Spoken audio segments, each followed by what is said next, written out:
Good morning. Happy Monday. I am so thankful that you could join me today. Um, Today is Monday, and it's my favorite day because I get to talk to you guys in the morning. So, welcome, welcome, welcome. My name is Audrey Faust, if you don't know who I am, and today we're going to be talking about how many goals do I need? So, goals are one of my favorite subjects, and I am a business coach, and I help women around pricing and the blocks that they get when trying to increase their prices. So, goals is a very important part of that because we all need something to strive for, right? A lot of us, a lot of us will say what we don't want, right? But often we don't focus on what we do want. And when we focus on what we do want, that's when it comes to us. That's why goals are important. So specifically today, I'm going to talk about how many goals you should have. And honestly, there is no perfect number, right? But I'm going to share with you what I like to do when setting goals. So what I like to do when setting goals is set different ones. So maybe I have a 30-day goal, I have a 90-day goal, I have a 1-year goal, and then I have like a long-term goal. Maybe it's a few years out. So I always have something I'm striving for, one way or another. And the further out, the bigger the vision, right? So the further out the goal is, the bigger the vision should be. If you just want to set one goal, right? Let's say I just want to focus on one goal.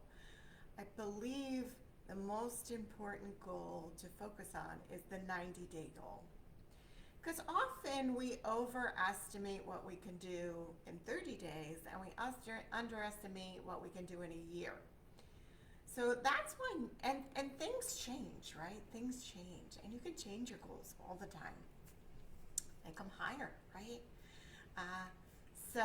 But the 90-day goal is where I really like to put most of my thought and energy into. Because it's not so long that it feels like it's so far away, and it's not too short, it feels like stressful, right?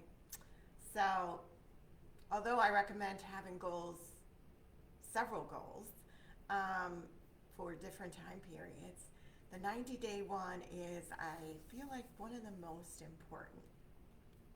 So I have this amazing goal setting guide, 5 steps to achieving epic abundance, and I really get into helping you set your goals in that guide. So I'm going to share that in the comments after my live here.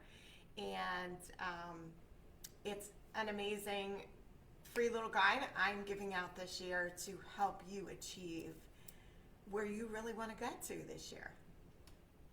So anyway, so the 90-day goal, and I talk about this more in my PDF too.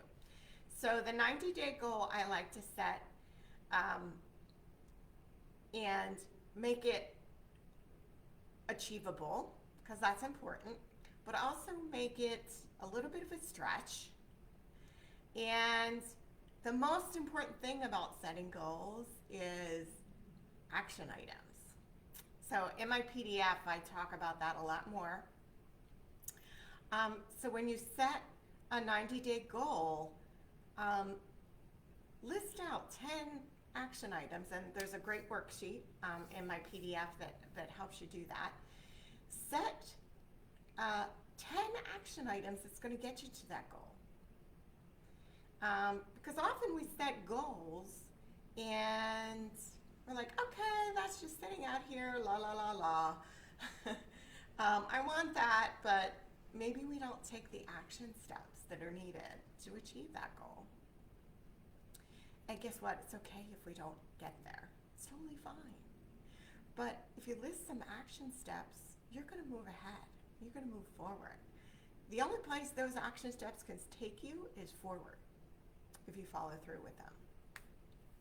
So I like to take that 90 days, and, as I said, and create 10 action steps that I'm going to do in the next 90 days, and make a list of them and check them off as I do them. I love lists. I'm a list person because for several reasons, we're getting into a different topic, but for several reasons, you cross something off that list, you check it off that list, it's a celebration, it's an accomplishment. It helps keep you moving forward to check off more things on the list, and it creates endorphins in your system. Feel good hormones in your system. That's why I like lists. I love that. Like, sometimes I'll write something down on a list just so I can cross it off. I don't know about you. But back to goals. The most important thing about setting goals is setting some action items. Think of 10 things you can do that are going to bring you closer to that goal. Make a list, check them off. You have 90 days to get those 10 things done. Don't make them too big. Don't make those action items too big. It could be, I want to increase my followers, or I want to, I'll look at some of mine. One thing I want to create a webinar, which I have a webinar coming up, a training coming up. So that was a little bit of a bigger goal that I had. But yeah, so I list 10 different goals and I check them off. They could be small, they could be big. I want to contact 10 people that I think would be a great fit for the next offer that I have. Whatever that is, whatever the goal is, make small little items. I want to reach out to one person every week to see if they would be a good fit for my services. Like, any one of these action items, they don't have to be huge, but they're going to move you forward. And they're going to get you to start thinking about where you want to go. So that's what I wanted to share with you today. And I will put the link to the new free PDF in the comments, or it's in my bio if you're on Instagram. It's already there. You can get it in the bio. And it's called 5 Steps to Achieve Epic Abundance. And if that's what you want to achieve, if you want to achieve epic abundance, you got to have some goals to get there. So thank you for joining me today or watching the replay. Let me hear what your goals are. Let me hear what your 90-day goal is in the comments. I would love to hear. That way I can help support and root you on along the way. So thanks again for joining and watching, and I'll see you next week.